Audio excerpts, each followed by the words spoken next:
Hallelujah. Hallelujah. Una po sa lahat, ako po'y bumabati sa inyong lahat sa Pilipinas at saka dito sa UK, Bermuda Island. Ako po'y nagpapasalamat sa Diyos sa inyong lahat, mga kapatid. Nandito naman po tayo para po ay ating pagbulay-bulayan ang salita ng Panginoong Diyos. Hallelujah. Ito po yung topic nung nakaraan is about salvation ng buhay ng bawat isa. Kung ito po ay mawala o hindi mawala o ito ay lumalayo. Yung pong topic nung nakaraan is about salvation. Ito po ba ay mahubad sa ating katawan bilang armor ng Diyos na binigay sa atin, na in-accept natin siya bilang Diyos at tagapagligtas ng ating buhay. Ibig sabihin nun, ang sabi ni Lord, suotin nga ninyo ang mga baluti ng kaligtasan. Yan po yung pag-accept natin kay Jesucristo na bilang Diyos at tagapagligtas. Kaya po mayroon tayong protector at guidance ng ating buhay. Ang tanong, ang sabi ng iba, hindi daw mawala. Yan ang sabi nila. Pag ang ating topic is about salvation, ang ginagawa ng iba, ito palagi ang binibigay na verse is about Ephesians 2:6-8, di ba? Ang sabi niya dito, mga kapatid, sapagkat sa biyaya kayo'y nangaligtas sa pamagitan ng pananampalataya, at ito'y hindi sa inyong sarili. Ito'y kaloob ng Diyos, hindi sa pamagitan ng mga gawa, upang ang sinuman ay wag mapuri. Sabi niya sa 10, sapagkat tayo'y kanyang gawa na nilalang kay Kristo Jesus para sa mabubuting gawa na mga inihanda ng Diyos ng una upang siya'y nating lakaran. Amen. So praise the Lord. Tayo po muna manalangin, mga kapatid. Pagbulay-bulayan po natin to. Hallelujah. Diyos sa dakila, maraming salamat, Panginoong Diyos, sa mga oras na to. Ako po'y dumadalangin sa iyo at sa lahat po na nakikinig at nanonood po ng live na ito. Nawa ito magkapagbigay ng pugay at rima sa bawat nakikinig po nito, at magririma sa kanilang mga puso ang mga salita na nagmula sa Lord God Jesus. I know, Lord God, na ang lahat po ng iyong mga nilalang ay wala pong mga perpekto, but Lord, nandyan po kayo na para ituwid ang bawat nagkakasala po sa Lord God Jesus Christ.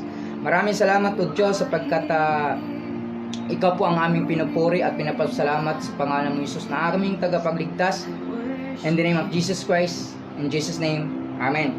So ang sabi niya dito, sapagkat sa biyaya kayo'y nangaligtas sa pamagitan ng pananampalataya, at ito hindi sa iyong sarili. Ito'y kaloob ng Diyos, hindi sa pamagitan ng mga gawa, upang ang sino man ay humawag mapuri. Sapagkat kayo'y kanyang gawa na nilalang kay Kristo Jesus para sa mabuting gawa na nga inihanda ng Diyos ng una pang siya'y nating lakaran. Amen. Tayong lahat ay niligtas dahil sa biyaya ng Diyos. That is true. Wala po akong paul doon. Amen. That is true. Pero dapat maunawaan po natin, kapatid, na kung tayo ay magpapatanggap ng isang kaluluwa ng isang kapatid, wag po natin i-sure ang ating pagkaano sa kanila na tayo ang maghukom. No, hindi po tayo ganon. Dapat papatanggapin natin sila pagka after na papatanggapin at sasabihin, kapatid, magpatuloy po tayo sa gawain ng Diyos dahil ikaw at ang Diyos ang nakakaalam kung saan po tayo papunta. So now, mga kapatid, kailangan po natin unawain at intindihin kung ano ang Diyos sa buhay ng bawat isa. Hindi po tayo na dito sa mundong ito na walang purpose ang Diyos sa buhay ng bawat isa. No, mayroong purpose po ang bawat isa po sa atin. Mayroong plano, mayroong purpose. Lahat tayo nagkamali, lahat tayo mayroong pagkakamali. Hindi po lahat tayo ay perpekto. So ngayon, sasabihin ko po, ito palagi ang sinasabi, niligtas tayo by grace. That is true. Totoo po yon. Pero hindi ibig sabihin nun na kahit gumawa ka ng kasalanan, kahit na balikan mo yung dati mo, ligtas ka pa rin. No, this is the process. Because hindi tayo makapagsabi sa sarili natin na ikaw ligtas ka na kapatid. Ligtas ka na. Ligtas ka sa biyaya ng Diyos at kailangan sa kabutihang gawa ng Diyos sa iyo na ikay magpatuloy. Hindi lang tayo makinig ng makinig. Kailangan makinig at magrima sa ating mga puso kung ano si Kristo sa iyo. At hindi lang sa lahat. Kung hindi sa iyo, ikaw at ang Diyos ang nakakaalam kung ikay iligtas niya o hindi sa takdang panahon. So ngayon, pagbulay-bulayan po natin nung nakaraan, salvation din ngayon, but ating kung mawala ba daw yung kaligtasan. Real talk mga kapatid, pag ikay bumalik sa iyong dating ginagawa, ito'y mawawala sa iyo, mahubad. Helmet of salvation binigay sa iyo nung inaksip mo siya at bilang tagapagligtas at Panginoon na iyong buhay. But the time na ito ay hindi mo siya i-exercise, ito'y mahubad sa iyo, isa-isa. Ano po yung mahubad sa iyo? Yung armor of salvation. So now, para maigihan po natin at maunawaan po natin na marunong ang Diyos magtakwil ng tao. Yung mga tumanggap tapos nagtalikod uli at binalikan yung dati niyang ginagawa. Tinatanggap lang for what? Tinatanggap lang para makita ng tao? Hindi. Tinatanggap mo dahil nakikita ng Diyos sa buhay mo na siya ay nagrima sa iyo. Dapat ito'y masunod mo ayon sa kalooban ng Diyos, ayon sa kabutihang ginawa ng Diyos sa iyo. Kaya nagrima sa puso mo. Hindi lang yung magsasabi ka ligtas ka na kahit anong ginagawa mo, kahit na magkakasala ka, ligtas ka pa rin. No. Yan yung malaking pagkakamali po kung sasabihin po natin sa ating sarili kahit na tayo ay mayroon pa rin mga something na ginagawa tapos sabihin mo ligtas ka na. No, I know, grace tayo naliligtas ang Panginoong Diyos sa biyaya, pero kailangan mo ito i-process, iproseso mo na ikaw mismo at ang Diyos, hindi ang ibang tao makapagbago sa'yo, hindi ako, hindi pastor, hindi bishop makapagbago sa'yo, kundi ang Diyos makapagbabago sa atin. Yun, this is the real talk.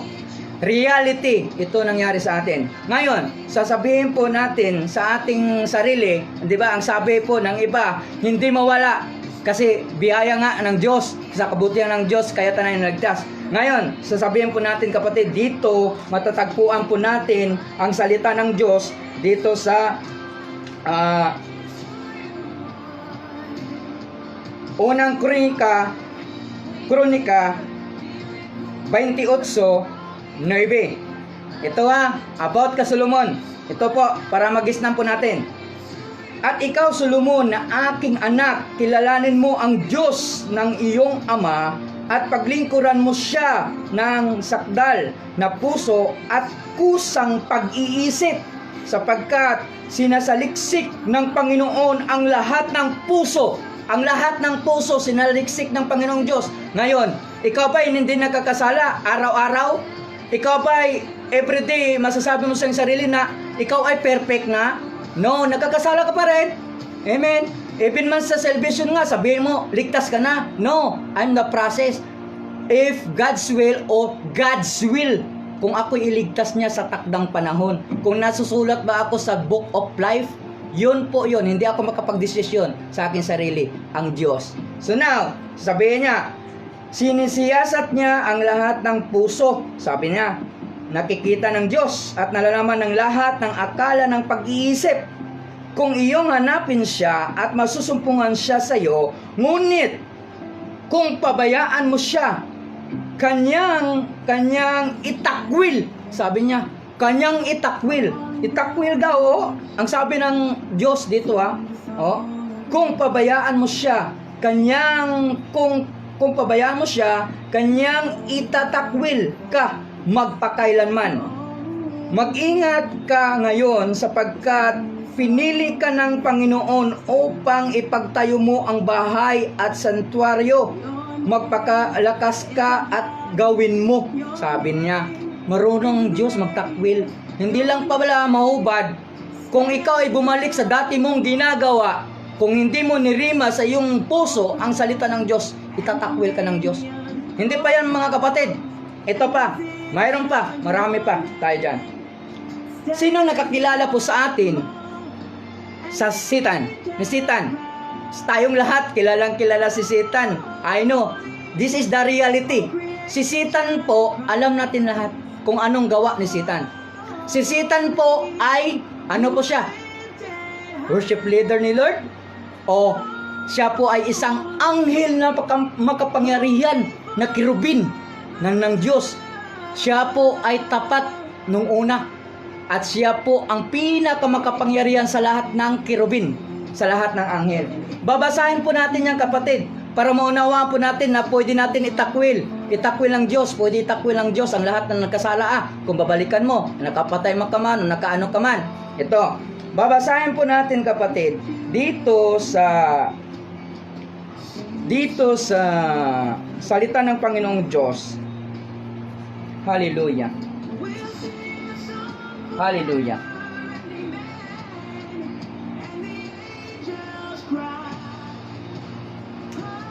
Ang sabi ng Panginoong Diyos dito sa Ezekiel 28:12 hanggang 18. Basahin po natin mga kapatid 28:12 hanggang 18. Sabi po ng Diyos dito, para maunawaan po natin ba na mawala ba daw yung kaligtasan o hindi? O palagi ba sa'yo kahit na ikaw nagkamali, nagkasala? Ito about to kay Satan. Si Satan, worship leader ni Lord, ni Diyos na Ama. Siya po'y, siyempre, kung ikaw ay worship leader mo, ang worship leader ka, siyempre, tumanggap ka sa Panginoong Diyos. Amen?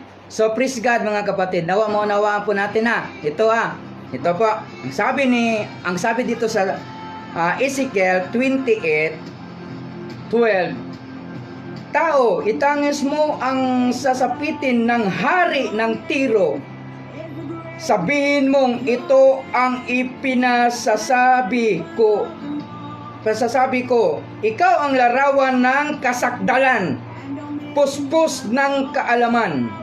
Ang ganda mo'y walang kapintasan. Tulad mo'y nasa paraiso ng Diyos sa hardin ng Eden. Nakabalot ka ng iba't ibang uri ng balong mamahaling, sardiyo, tupasyo at diamanting nagniningning. Amen. Hindi ko makita masyado. Nagniningning at diamanting nagniningning. Berilo, ano to? Brillunis. Sabi niya, hasping walang kahambing sa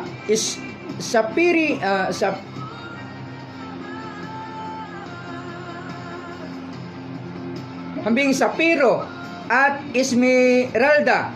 Ang karbungko, ginto, ang iyong inggasto at ang pagkaulit dito ay hinihanda noong una pa ng likhain nang isilang ka sa mundo. Kirubin ang itinalaga kong magbantay sa iyo. Nasa tungkol ka ng aking banal na bundok.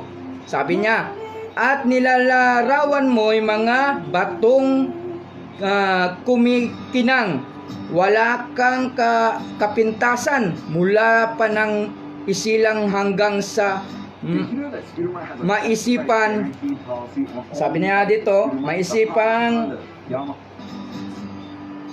maisipang, medyo naano po ako sa aking paningin, medyo tumaas kasi yung sugar ko. So kerubin, ng aking tinalapa, kung ikaw ay magbantay sa iyo, nasa itinuktok ng mga aking banal na bundok at nilalakaran mo'y batong kumikinang. Wala kang kapintasan mula ng isilang hanggang sa maisipa mong mamuhay sa kasamaan. Sabi niya, nang lumakas ang kalasag mo, natuto kang sumuway at mamuhay sa kasalanan. Kaya ipinagtabuyan ka mula sa aking banal na bundok. Sabi na, pinalayas ka at ng kerubin sa kinatatayuan mong mga batong kumikinang. Sabi niya, naging palalo ka dahil sa iyong kagandahan.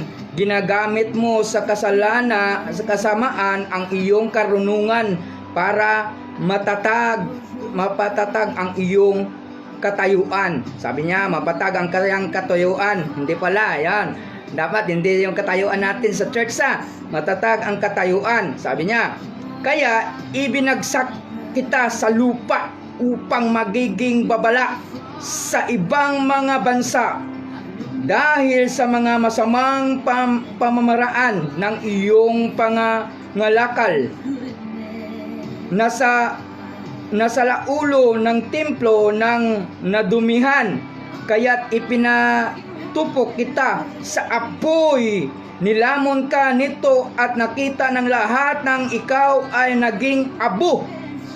Katapusan mo sa mga nawawala, ka ng lubusan. Lahat ng bansang nakilala sa iyo ay takot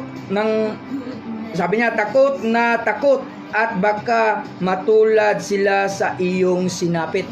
Oh, sabi niya, ang Diyos naman nagsabi, itinakwil ang kasamaan. So ngayon, isipin mo dito sa pinakalas, matulad sila sa iyong sinapit. Baka mahilang tulad din tayo sa sinapit ni Satan. Kaya, sasabihin mo, ligtas ka kahit ikaw nagkasala? Ligtas ka kahit ikaw nakapatay? Ligtas ka kahit ikaw gumawa ng mga bagay dito sa mundo na kahit ano? Hindi po kapatid. Hindi po kapatid. Kaya po unawain po natin mga kapatid, hindi lang tayo sabay-sabay sa lahat ng iniutos, lahat ng mga ng ating mga pinuno. You are the Son of God. Ikaw ay anak ng Diyos. Kilalanin mo ang iyong sarili na ang Diyos lamang at saka ikaw. Huwag mong ipapapasan nga yung pananampalataya mo sa Diyos. Kaya nga, ang sabi nga, dapat natin maunawaan kung ano ba talaga si Kristo sa ating buhay. Kaya, si Satan nga, itinaboy pa nga dahil sa kanya mga kasamaan na ginagawa. So ngayon, sasabihin po natin na kahit nakapatay po tayo, ligtas na po tayo, mga kapatid. So, hindi po natin na dapat ganyanin mga kapatid dahil ang katuruan ng Diyos na ikaw ituwid niya at hanggang wakas ay siya magliligtas sa iyo. And Matthew 24:14, magtitiis hanggang wakas siya ay maliligtas. At saka Lucas na 19:21, ang taong tapat sa kanya hanggang wakas ay maliligtas ang kanyang soul. Sabi doon. So, ngayon, babasahin na naman natin kapatid ang Isaiah 14:12 hanggang 14. Ito pong sinabi ng Panginoong Diyos, ikaw ay nahulog mula sa langit, tila sa umaga, anak ng bukang liwayway. Bumagsak ka rin sa lupa, ikaw na nagpapasuko sa mga bansa. Palagi mong sinasabi, aakyat ako sa kalangitan. Sabi niya sa Panginoong Diyos na Ama, aakyat daw siya sa kalangitan. So sabi niya, aakyat Aakyat ako sa kalangitan, sa ibabaw ng mga bituin ng Diyos. Sabi niya, itatayo ko ang aking luklukan. Sabi niya, uupo ako sa ibabaw ng bundok sa hilaga, sa dakong pulungan ng mga Diyos. Aakyat ako sa ibabaw ng mga luulap at papantayan ko ang kataas-taasan. Ngunit, anong nangyari? Ano? Nahulog ka sa Sheol. Sabi niya, papantayan na ni Satan, kaya pala itinaboy siya. Gusto niyang papantayan niya ang Diyos. Gusto niyang pantayan ang Diyos. Hindi po siya magwawagi dahil Diyos ay dakila. Diyos na makapangyarihan sa lahat. Kaya hindi po siya magwawagi. Gusto niya pantayan ang Diyos. Kaya gusto niya umakyat at magipag-meeting sa lahat ng No, hindi kasi siya Diyos. Kaya sinasabi po natin mga kapatid, kung mag-accept tayo sa kaligtasan, sasabihin natin, ligtas na po talaga, ligtas talaga ako, kahit anong gawin ko. No, mali po yon.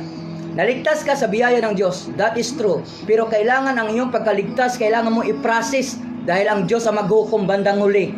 Kaya sasabihin mo sa iyong kapatid, magpatuloy po tayo na kasama natin ang Diyos hanggang sa kanyang pagbalik. Siya ay maliligtas sa atin. Dahil kung maghukom na ang Diyos, ilalagay po tayo ng Diyos doon sa book of life o book of death.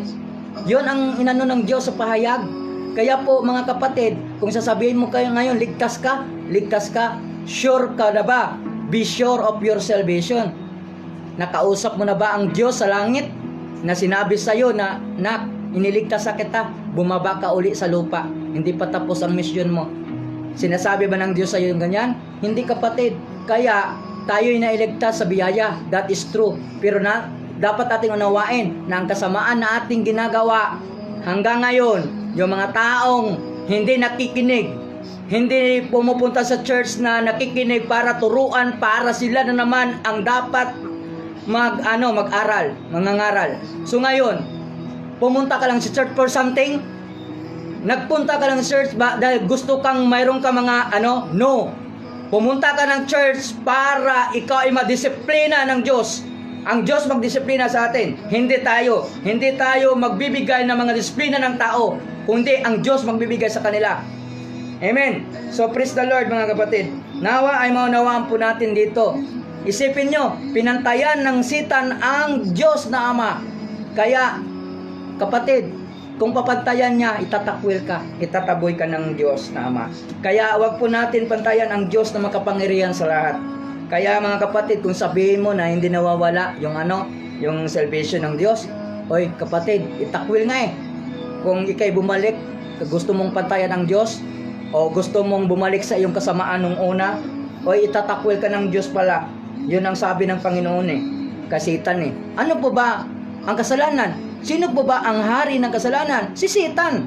Si Satan ang hari ng kasalanan. Isipin mo, si Satan, nag-iisip siya sa lahat ng hindi ko pwede Gusto ko itong magawa. Lahat ng utos ng Diyos na Ama, hindi ko nasundin. Gusto ko magsarili. Kaya inaakay niya yung lahat ng ibang mga anghel at sinasabi, pumunta kayo sa akin, sumama kayo sa akin dahil ang gusto nyo. Wala nang sumusunuran pa. Magawa tayo ng sarili nating mga gusto. Di ba? Yan ang sinasabi, di ba? Huwag na tayo sa Diyos na Ama. Wala tayo na. Kaya itinaboy sila. Ito yung si Satan at saka yung si Satan at saka demonyo. Iba yung si Satan is demons, yung Lucifer. Si Satan na ang Lucifer, ang demonyo yung mga anghel ni Satan. Yun po yung magkasulsul sa atin. Yan, gawin mo yan. Mali yan. Maganda yan sa kanya yung mali. Kasi demonyo siya eh. Demonyo yan. Yung mga nalaglag po na iba na anghel, demonyo po yun. Hindi po yung si Satan. Dahil si Satan, nandun po yan sa karian ng walang hanggan na kamatayan sa lupa. Ang mga demonyo lang yang gumagalaw. Yun mga naghihintay lang yan si Satan. So praise God, para manawaan po natin mga kapatid. Manawaan po natin. Basahin din natin ang pahayag. Ang pahayag 12 4. Ang sabi to dito sa pahayag 12:4, sinaklot ng kanyang buntot ang ikatlong bahagi ng mga bituin sa langit at inahagis ang mga iyon sa lupa. Pagkatapos ay tumayo siya sa paanan ng babaeng malapit ng manganak upang lamunin ang sanggol sa sandaling ito'y isilang. Bakit nasabi ko to? Noong unang panahon na ipinanganak si Jesus Christ ay pinapautos ng gobernador ang lahat ng mga isinilang na patayin. Ito yung ano ng demonyo. Kaya siya gusto niya patayin ang lahat ng mga batang sanggol noong unang panahon dahil ayaw niya na may dumating na tagapagligtas ng ating buhay. Amen. Ito para maunawaan po natin mga kapatid. Kaya po ay ipinadala si Jesus Christ dahil sa atin. So ngayon, sabi niya, para patayin daw ang batang isilang. Sabi niya dito, tumayo at sa panan ng babaeng malapit ng manganak upang lamunin ang sanggol sa sandaling ito'y isilang. Lamunin ang sanggol upang kung ito ay isilang. Sino to? Si Satan. Inuutusan yung mga mahina sa pananampalataya para ipapatay ang isilang na sanggol. Ito po mga kapatid, dapat maunawaan po natin kapatid. Huwag po natin na hindi na ako magsimba kasi ligtas na ako. May isang pastor na sinabihan sa kanyang tupa, sabi, Pastor, kung hindi po ba ako magsimba, ligtas na po ba ako? Sabi ng isang tupa, ligtas ka na kapatid, ligtas ka na. Basta tinanggap mo ang Diyos bilang tagapagligtas sa Panginoong iyong buhay, ligtas ka na. Sabi ng pastor, and the other week, next week, hindi na nagpapakita yung tupa na yon. Bakit? Bakit siya hindi nagpapakita? Iligtas na pala eh. Kahit hindi ka mag-church, kahit na gumagawa ka ng kasalanan, ligtas ka pa rin. Ibig sabihin nun, wala na tayong process. Ibig sabihin nun, wala na tayong church. Kaya nga mayroong church na ibinigay ng Diyos. Bakit? Para ma-exercise yung salvation mo. Ma-exercise yung pagkakilala mo sa Diyos. At para may purpose sa buhay mo kung sino siya. At may plano siya sa buhay mo kung sino siya sa'yo. Yun yung purpose, mga kapatid. Kaya huwag po nating sabihin na tayo iligtas na. God's will kung siya ay iligtas niya tayo dahil sa mabuting gawa ng Diyos sa atin. Yun, this is the reality. Hindi po natin akopin natin na ligtas na tayo. Hindi tayo Diyos para tayo sa sarili natin na tayo ay ligtas. Ang Diyos ang maghukom, hindi tayo. Kaya darating ang panahon sa Hebreo 9:27, doon tayo mapupunta. Kaya po mga kapatid, kailangan ba na ikaw ay, sabi ng iba, hindi daw nawala yung kaligtasan, mahubad at lalayo, at hindi lang lalayo, itatakwil ka pa pag ikay bumalik sa dati mong ginagawa. Kaya po mga kapatid, ang salvation higpitan po natin, exercise natin. Bakit nandyan yung church? Bakit nandyan yung church? Bakit? Para malalaman mo ang Diyos palagi sa buhay mo na mayroong magligtas sa iyo in takdang panahon sa Matthew 24:14. Ang siyang magtitiis hanggang wakas, siya ay maliligtas. Kaya po mga kapatid, unawain po natin ang salita ng Panginoong Diyos. Isipin mo, pinapapatay ang isang sanggol. Si Satan nag-utos yun na kung isilang isang sanggol, patayin. Patayin ito. Yun ang sabi ni Satan sa mga gobernador ng unang panahon. So ang sabi din niya dito mga kapatid, umanawaan po natin mga kapatid, nawa ay maintindihan po natin kung ano po dapat sa salvation na ginawa ng Diyos. Tayo na iligtas dahil sa mabuting gawa ng Diyos. Ito po ay about grace ng buhay ng bawat isa. Kaya po tayo na iligtas. Reality po yun. Totoo po yun, naligtas tayo. Pero hindi ibig sabihin na iniligtas tayo ng Diyos dahil tinanggap natin siya. Iniligtas tayo ng Diyos nung una, nang tinanggap natin siya bilang Diyos tagapagligtas para mayroong tagaprotector na sa atin. Mayroong tagaprotector, mayroong taga-guidance, pero hindi ibig sabihin nun na ang iyong kaluluwa ligtas na. dito sa mundong ito, mayroon ka ng protector. Kaya magsabi ka, Lord, give me protection guidance, Lord, sa aking pag-alis ngayon. Nawa ay ikaw po'y manguna sa daan. Sabihin doon ang Diyos, gumagalaw, kumikilos ka agad yan. Malinis yung daan mo. Walang ano-ano, walang karang-arang. So, yun ang Diyos. Pero yung soul mo, yung espiritu mo, hindi pa yun. Process pa yun. Kaya, ililigtas ka ng Diyos kung totoo ka na sumunod sa Kanya. Yung nagpapagamit ka, yung hindi ka lang nakinig, nakaupo ka ng nakaupo, ilang taon na nakalipas, nakaupo ka pa rin, at yung mga nahuli, yung nauna, at yung nauna ang nahuli, di ba? Nauna sa pag-upo, nahuli naman siya pagtawag. Yung mga huli na dumating, yun namang naunang pagtawag. Kaya baka maging kahalintulad tayo sa kanila. So mga kapatid, dapat maunawaan po natin, kapatid, ang sabi ng unang Timothy 5:21. Ang sabi niya dito mga kapatid, kung ating basahin, ang sabi ng 21 hanggang ano po tayo, hanggang 22. Sa harapan ng Diyos at ni Kristo Jesus at ng kanyang mga anghel, iniutos kong isagawa mo ang mga tagubiling ito ng walang kinikilingan o itinanggi. Huwag mong ipapatong agad ang iyong kamay sa sinuman upang bigyan ito ng kapangyarihan mamahala. Ingatan mong huwag magsangkot sa kasalanan ng iba. Manatili kang walang dungis. Sabi niya. Hallelujah.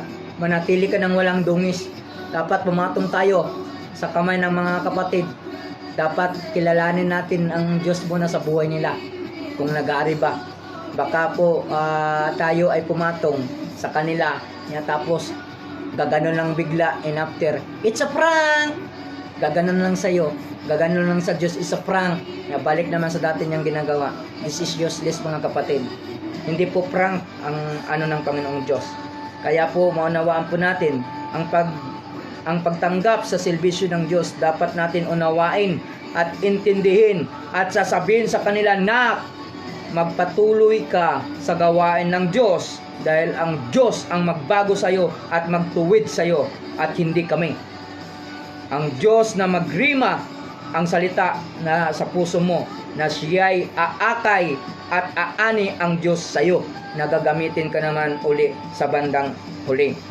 Kaya po kayong nauna, dapat marunong na kayo. Hindi na kayo, hindi pa kayo tuturuan pa. At ating pagtuturo, hindi encouragement. Dahil lahat tayo, ang encouragement natin, mayroong dapat pagtuturo po natin, sermon. Homiletics po natin ituturo mga kapatid. Huwag po tayo na encouragement sa ating buhay. Dahil hindi namin alam yung nagisnan mo. Ibi man ako, hindi nyo alam yung buhay ko. Kaya, bawat isa, huwag titingnan. Tingnan nyo ang Diyos na siya'y lumago. Tingnan nyo ang Diyos na lumago sa kanyang buhay. Yun. Hindi yung, tingnan nyo yung physical niya. Dahil even isa sa atin, may pagkakasala. Amen? Dapat maunawaan natin kapatid. Kaya, sabi ko nga, ang kaligtasan ng Diyos ay hindi lang mahubad sa iyo ang salvation, armor of salvation. Hindi lang palalalayo. Kung hindi, itatakwil ng Diyos ang lahat ng bumabalik sa kanyang pagkakasala. Amen? So praise God, ating pagbulay-bulayan ang mga bagay dito sa salita ng Diyos dito sa unang Pedro 5:8. Ang sabi ng Panginoong Diyos, humanda kayo at magbantay. Ang dyablo ng kaaway ninyo ay parang liyong umuungal at ali-aligid sa mga humahanap ng masisila. Labanan ninyo siya at magpakatatag kayo sa kayong pananampalataya, sa inyong pananalig sa Diyos, tulad ng alam ninyo lamang kayo ay nagtitiis ng ganitong kahirapan, kundi pati ang inyong mga kapatid sa buong daigdig. Sabi ng Panginoong Diyos, isipin kayo, humanda kayo sa dyablo na umaatraka sa inyo. Bakit? The time na tayo ay tumanggap ng kaligtasan at Panginoon ng ating buhay na si Kristo, doon na kaagad papasok ang dyablo. Itatry ka ngayon, itatry ka niya. Pag itatry ka niya ngayon, kung hindi mo makakaya, tatawag ka ngayon sa Diyos. Lord, help me. Lord, hindi ko ito makaya. Ang bad spirit na ito. In the name of Jesus. Hindi naman ikaw talaga makakaya. Pero sa kapangyarihang salita ng Diyos, makakaya mo siya. Amen. So praise God mga kapatid. Unawain po natin mga kapatid na huwag po tayo panay sunod-sunuran lang na mga natin na nagtuturo. Umanda ka rin. Dahil hindi lahat na nagtuturo ay sa Diyos. Sabi nga ng Panginoong Diyos na maraming darating na bulaang propeta na magtuturo. Kaya isa sa ulo po natin mga kapatid, kung magbasa po natin ng Biblia, kung magbasa po tayo, dapat natin unawain at intindihin.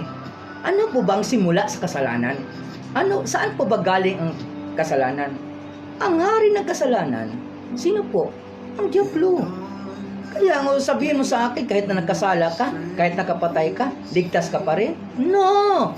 Hindi ka kaligtas. Bakit? Hindi ka naman Diyos para magsabi sa iyong sarili na ligtas ka na. Ang Diyos, wag in-accept mo siya bilang tagapagligtas pa ng buhay, mayroon ka ng tagapagligtas sa mundong ito. Ka niya, gagayaran ka niya kahit saan ka patungo. Pero kung bumabalik ka sa dati mong ginagawa, itatakwil ka ng Diyos uli. So, yun mga kapatid, wag po natin ilagay sa ating isip na tayo ay ligtas sa talaga by grace. That is true, by grace. Pero, hindi naman sinasabi na hanggang magawa ka ng pangit, pumatay ka ng tao, ligtas ka pa rin. Yun, ligtas ka pa rin. Hindi ka ligtas doon mga kapatid. Kaya maunawaan po natin, nawa natin maunawaan. Isipin mo nga, si Satan nga pumantay siya sa Diyos, gusto nang pantayan ang Diyos, dahil sa kasamaan niya, na gusto niyang pantayan ang Diyos, at itinakwil siya ng Diyos. Itinapon siya. Isipin mo nga, itinakwil nga. Ngayon, kung gagawa ka ng, sabi ko na nakaraan sa salvation is, mahupad lang at lalayo. Dahil sa iyong kasalanan. Real talk, ang kasalanan ay naghari dyan is, demonyo. So ngayon, kung babalik ka sa dati mong ginagawa pa rin, yung mga senior na kasalanan, yung mga mabigat na kasalanan, hindi ka naligtas doon. Pero konti-konti lang, papatawarin ka ng Diyos.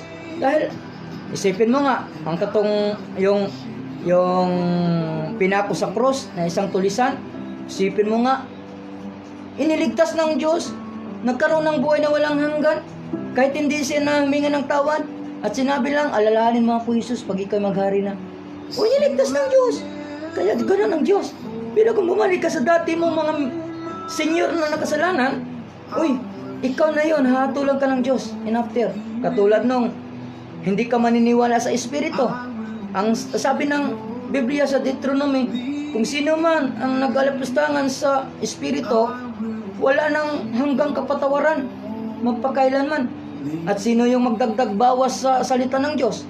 Pag dinagdag bawas mo ang salita ng Diyos, nag-iiba yung salita mo, at ginagawa mo siyang ginawa mo siyang ipaproper mo, kapatid, ang sabi ng pahayag din, kung magdagdag bawas ka sa salita ng Panginoong Diyos, ay naku, idaragdag din sa iyong kasalanan. Isipin mo nga, dapat magtuturo tayo mga kapatid, isa puso po natin ang Diyos. Isa sa puso po natin ang Diyos, dahil ang Diyos ay ang pag-ibig. Kung ngayon isa sa puso mo yan, magrima ang Diyos sa iyo. Kahit gaano ka, mayroon ka mga something na kasalanan kunti-kunti, papatawarin ka ng Diyos. Kung naunawaan mo siya sa puso mo, kung sino siya. Kaya yung iba, ligtas na. Sabihin, ligtas ka ba talaga? Ligtas na ako. Niya ko pagsabihan, anong ginagawa ng Diyos sa iyo? Bakit naligtas ka? Tinanggap ko lang siya bilang Diyos tagapagligtas. Ligtas na ako. Kahit na magkasala ka uli. Sabi niya, oo, kahit na magkasala ako uli. Kahit na pumatay ako ng tao, ligtas pa rin ako. No, this is not, hindi yan hindi po yan totoo, kapatid. Inigligtas ka ng Diyos dahil sa biyaya niya na pinagkaloob sa iyo. Pero kung bumalik ka sa dati mong mga ginawa na senior, na pumatay ka ng tao, naku, itatakwil ka ng Diyos. Itatakwil ka. Pero major lang kasalanan mo, papatawarin ka ng Diyos dahil ang sabi ng Diyos kay Pedro, sabi ni Pedro, Panginoon, ilang bisis ko ba papatawarin ang nagkakasala sa akin? Sabi niya, sabi ng Diyos, 17 bisis mong papatawarin ang iyong kapatid na nagkasala sa iyo. Isipin mo, 17 bisis na patawarin mo yung kapatid mo. What if kung sa isang araw magkasala ka ng isang bisis lang, isang araw lang, try natin. Sa isang araw, isang bisis ka lang nagkakasala, sa loob ng isang taon, bilangin mo 365 kung hindi ako nagkakamali. So now, ang sabi Romans 6:23, sapagkat kamatayan ang kabayaran ng kasalanan, ngunit ang kaloob ng Diyos ay ang buhay na walang hanggan. So, kung isang beses ka lang nagkasala, isipin mo nga 365 nga sa isang taon. What if nagkasala ka ng 5 beses? Di ba? Kaya mga kapatid, nobody's perfect. Lahat po tayo, even man ikaw na nanonood, kahit sino ka man sa mundong ito, you are the process of God. Pinaprocess pa ang iyong pagkaligtas sa book of life. Kung titingin ang Lord, ginagawa mo, talagang nasa puso mo. Sabi ko kanina, tumitingin ang Diyos sa lahat ng puso. Hindi pag-iisip, puso. Kaya kung puso mo, ay, ito, lang ako, tutulungan ko siya para sasabihin na matulungin ka sa ibang tao, makita ng ibang tao. What if kung nagpapakita ka lang hilas? Kasi ang gusto ni Lord, yung puso mo, yung napupusak ka, yung talagang nakita niya sa iyo ang kabutihang ginawa ng Diyos sa iyo. Yun ang totoo. That is true. Amen. So praise God mga kapatid, at ating basahin din ang Isaiah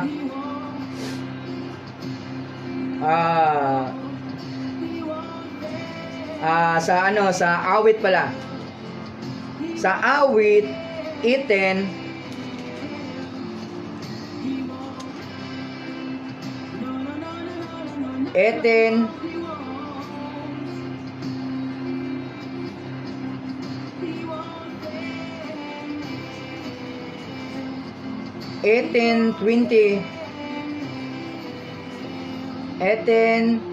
26, 27, 28.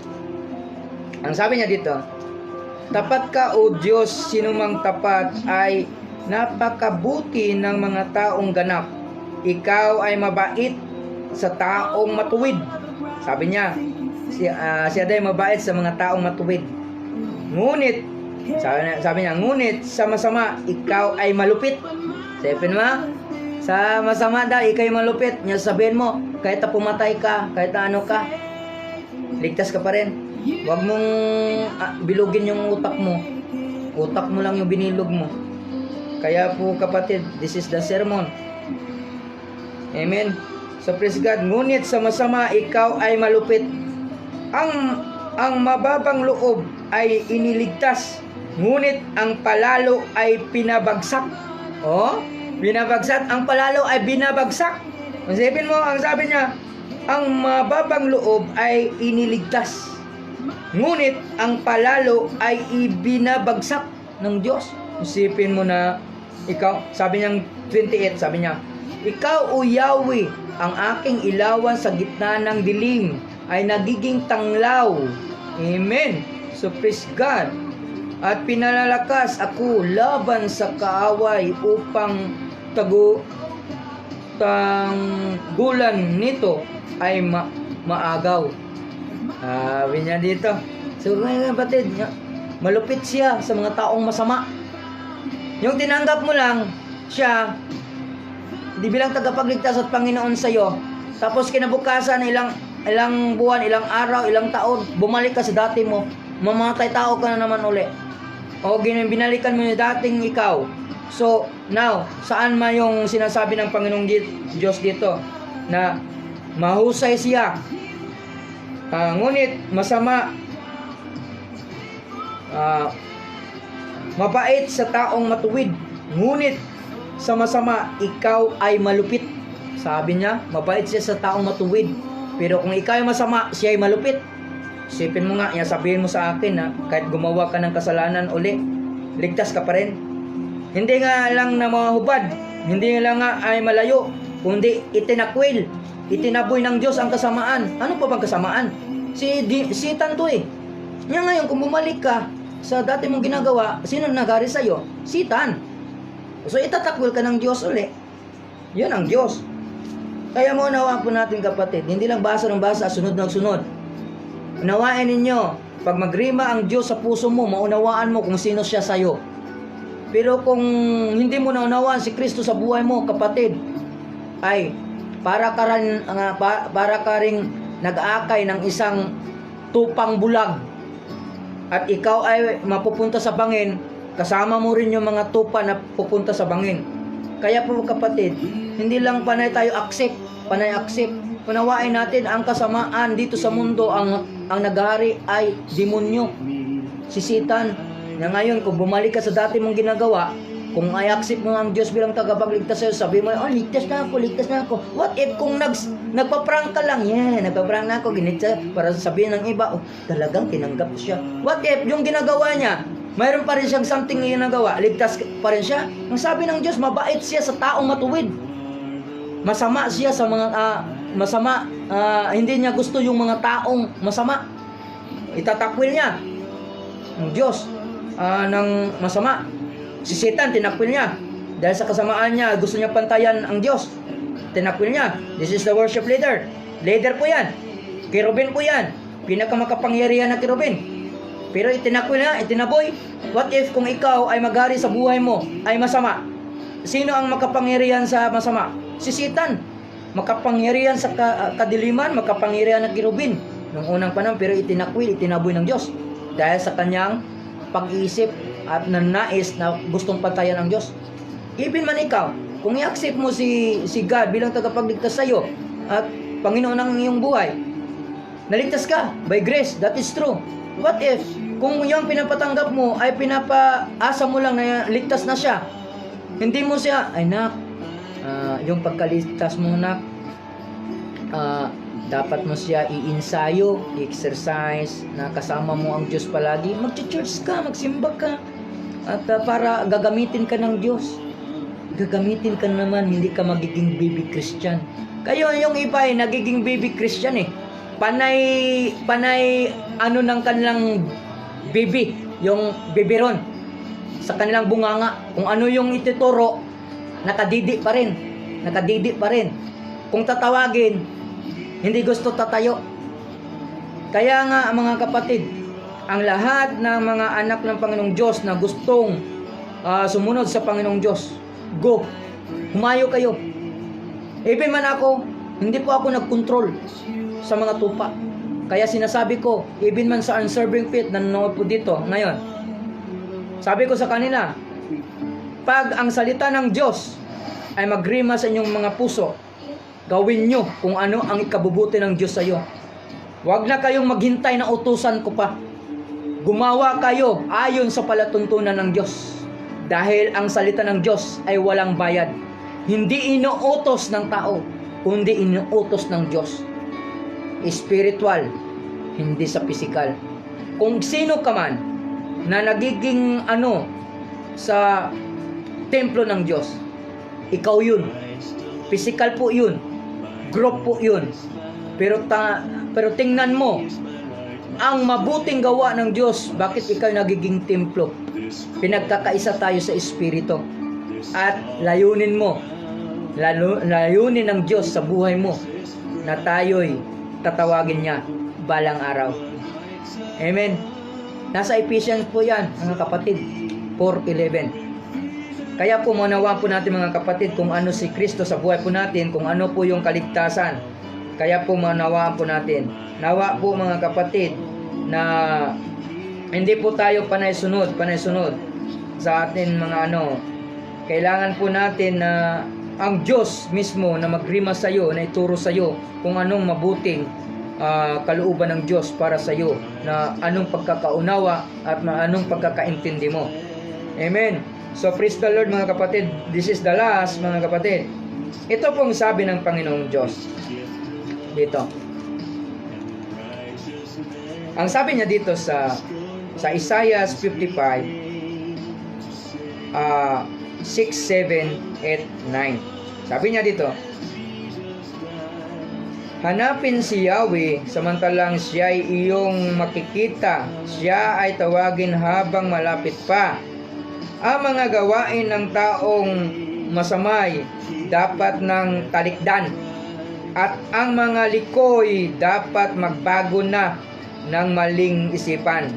Sila'y manumbalik, lumapit kay Yahweh upang kahabagan, at mula sa Diyos matatamo nila ang kapatawaran. Ang wika ni Yahweh, ang aking isipan, di ninyo isipin, at magkaiba ang ating daan. Sabi niya, ang isipan ni Yahweh at hindi yung pag-iisip mo. Ang pag-iisip ni Yahweh, hindi kaparihan ng pag-iisip mo. Ang isipan mo, ang isip ni Yahweh, lahat ay nakikita niya kung ano yung gusto mo. Kaya po mga kapatid, kung pasanong ang langit higit na mataas sa lupa, ang daat isip ko'y hindi maaabot ng iyong akala. Isipin mo nga. Isipin nyo, maabot ba natin ang kaluwalhatian ng Diyos? Maabot ba natin ang kanyang kaligtasan? Be sure of your salvation. Kaya po mga kapatid, hindi lang pala matanggal ang helmet of armor of salvation. Matanggal, lumalayo, konti-konti lang kasalanan mo, lumalayo. Pag mabigat na, nakapatay ka na, nakoy, takwil ka na ng Diyos. Kaya mga kapatid, pero ang Diyos ay ang pag-ibig. Kahit na ikaw ay makasalanan, papatawarin ka pa rin niya kung buong puso ka na tumanggap sa kanyang kaluwalhatian, sa kanyang karangalan na bilang Diyos at tagapagligtas sa iyo. Kaya mayroong iba ay binago ng Diyos. Amen. So praise God mga kapatid. Nawaan po natin ang ginawa ng Diyos sa buhay ng bawat isa. Hallelujah. Hallelujah. Nawa po mga kapatid ay ako pinagpapasalamat sa Diyos. Hanggang dito lang po tayo mga kapatid. At nawa po sa lahat ng mga nakikinig. Nawa po natin, this is the encouragement sa lahat-lahat ng mga anak ng Diyos na gustong makinig sa kanyang salita. Lahat po tayo ay hindi po mga perpekto na halintulad ng Diyos. Lahat tayo mga kapatid ay ginawa ng Diyos na perpekto. Pero hindi perpekto yung ating buhayan na nagkakamali tayo, nagkasala tayo, kaya nobody's perfect. Pero ang paglikha ng Diyos sa atin, perfect na perfect, 100%. Bakit? Tayo lahat kapatid, ginawa niyang hindi pantay-pantay ang mukha. Mga kapatid, unawain po natin, ang Diyos ay perfecto, tayo hindi perfecto. Ang Diyos lang ang perfecto. Maliban lang kung ang pangalan mo ay perfecto, you are the perfect. Amen. So praise God mga kapatid. Unawain po natin, ang Diyos ay ginawa po tayong hindi magkapareha ang mukha. Bakit? Para hindi tayo malilito. Ginawa po tayo ng Diyos hindi magkapareha ang mukha. Sos mga kapatid, kung ang Diyos ay hindi perfect kapatid, ginawa tayong pantay-pantay ang mukha, naku sabog ang mundo. Dahil kung magnakaw ang aking pinsan, ang aking pinsan si Prissy, kung magnakaw yan, pareha kami ng mukha. So ako yung mahuli kasi pareha kami ng mukha eh. So hindi ganun po ang Diyos. Kaya po ginawa ng Diyos na hindi tayo magkapareha mukha para malaman kung sinong nagkakamali sa atin. So nawawaan po natin mga kapatid about sa salvation ha. Dapat maunawaan po natin. Huwag po natin na Dahil yan ang sinasabi ng aming mga pinuno na ganyan, naligtas tayo by grace. Tama po yun. Naligtas tayo by grace. But you are the process. Prosesa na ang iyong pagkaligtas sa iyo, yung pagtanggap mo. Dahil kung biro-biro lang yan, prank-prank lang yan, naku, itatakwil ka ng Diyos. Isipin nga, hindi lang lalayo, hindi lang matanggal sa yung helmet of salvation. Pag magkaroon ka ng pagkakasala kunti, mahubad po yan, kunti-kunti. Kasala ka mauli, hubad na mauli. Pero kung maliliit na yung kasalanan mo, and everyday ka naman din tumatawag sa Diyos, ay papatawarin ka ng Diyos. Pero maliban lang sa mga medyo makasalanan na, yung pumatay ng tao, yung mangkukulam, yung mga duwag, yung mga adultery, yung mga distraction, yun, hindi na yun papatawarin ng Diyos. Bakit? Kasalanan na po yun. Ang demonyo ang nagahari sa kanila. Kaya, kung nagtatanggap, yung may iba, may pinapatanggap sa church, and then hindi nila alam yung ginagawa ng kapatid. Bakit? Kasi, hindi naman nila tinuturuan kundi ini-encourage lang nila.